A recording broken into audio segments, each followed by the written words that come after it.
Question number 6 says the data below represents commute times in minutes and scores on a well-being survey. We're going to complete parts A through D. So first we want to find the least squares regression line treating commute time as the explanatory variable and index score as the response variable. And so I like to use the calculator. If you don't, you can always use the StatCrunch. You can pull it in Excel. But just because of familiarity. So I'm going to go second plus 712. Just going to clear all the information here so I don't have to erase everything. I'm going to go to Stat. I'm going to go to Enter on Edit. And then I'm going to start inputting commute times in L1. It's going to be my explanatory. So 5, 15, 30, 35, 60, 84, 105. All right, so let's double check. The most common error is data entry. So let's make sure we got them all in there.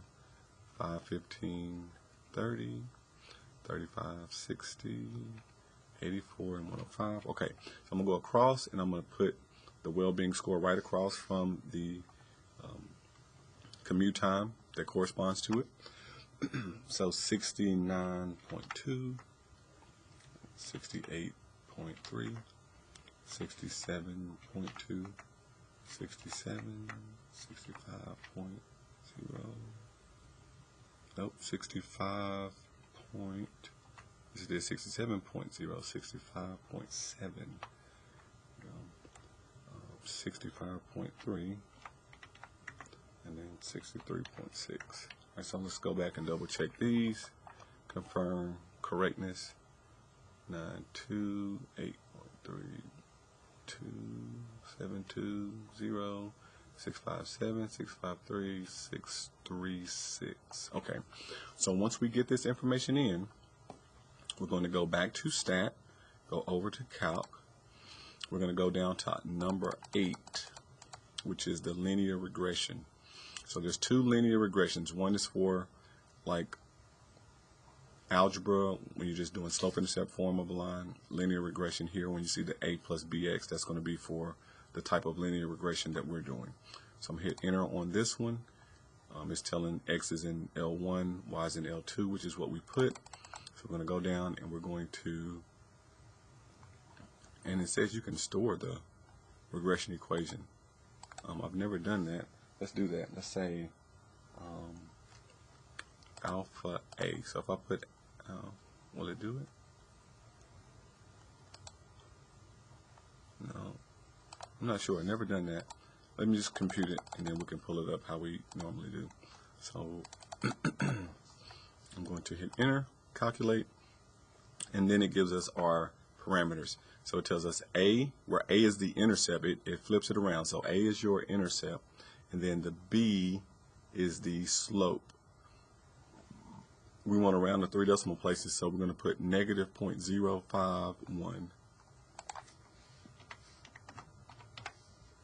And then the intercept, I'm going to do 69.038, 69.038.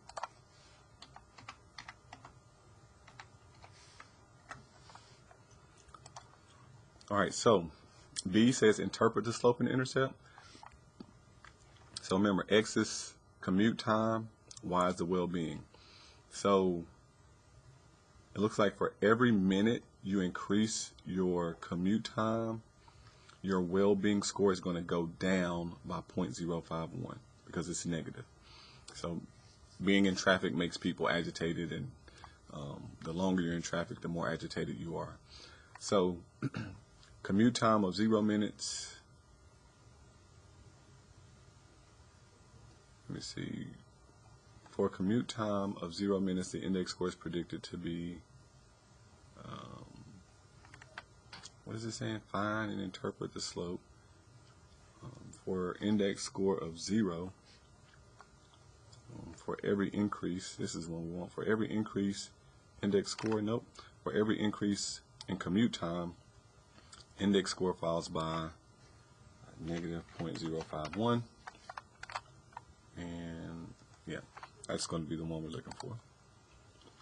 They don't like that one. Maybe I don't need to put the negative since it says falls by. That's what it is. And then C, or part 3, interpret the y-intercept.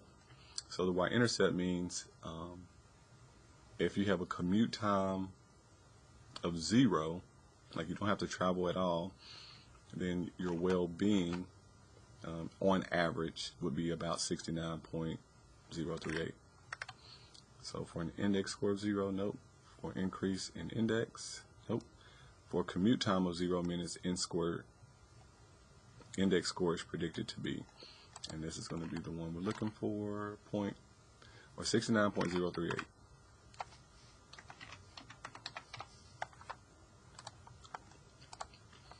All right, and then part C, predict the well-being index of a person whose commute time is 25 minutes. So note, we don't have a 25-minute, but since it is within our data range, we can predict a value that we don't know. We wouldn't want to do it for something that was bigger than 105 or less than 5.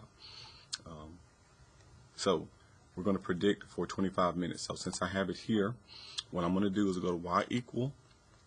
I'm going to tell it to put the regression equation here. So how I do that is I'm going to go to vars.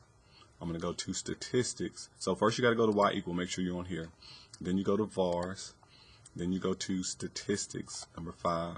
And then we're going to go to equation. I want it to recall an equation. And option number 1 is the regression equation. It will only pull up the regression equation if you previously performed that calculation. So then if I hit graph, it's going to graph a line. Now remember, I can't see it, so let's change our data to fit this. So I'm going to go to window, and then I'm going to start with 0, and I'm going to go up to a maximum of, let's just say 110, a little bit bigger than that, 110. And then I'm going to let it count by 5s maybe. I'm going to go to, I really could have done stat plot. A 0, let's go to 40. I don't see anything lower than that. And let's go to a max of 80. And let's graph this. So we'll at least see a line. This isn't the scatter plot line, but this is a line. I could put the stat plot line on there, which if you want to remember how to do that, we can go second y equal. We can turn this on and just go down and just do a dot plot and then graph. And then we can see the dots as well, how well it fits. So once you get this up here, we hit trace. We're going to type in 25. Okay, graph. It's not doing it here. Trace. Maybe I just got to plug it in. Or let me turn the stat plot off, and it'll just do it from the regular graph.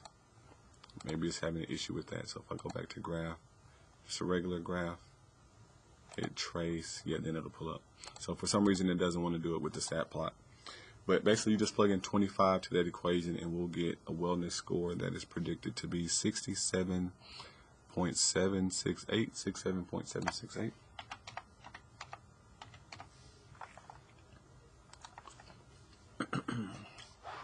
And let me look, did I plug that in correct?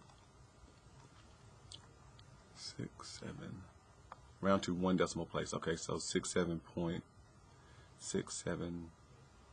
Okay, so I just got to be careful to read what they want. 67.8.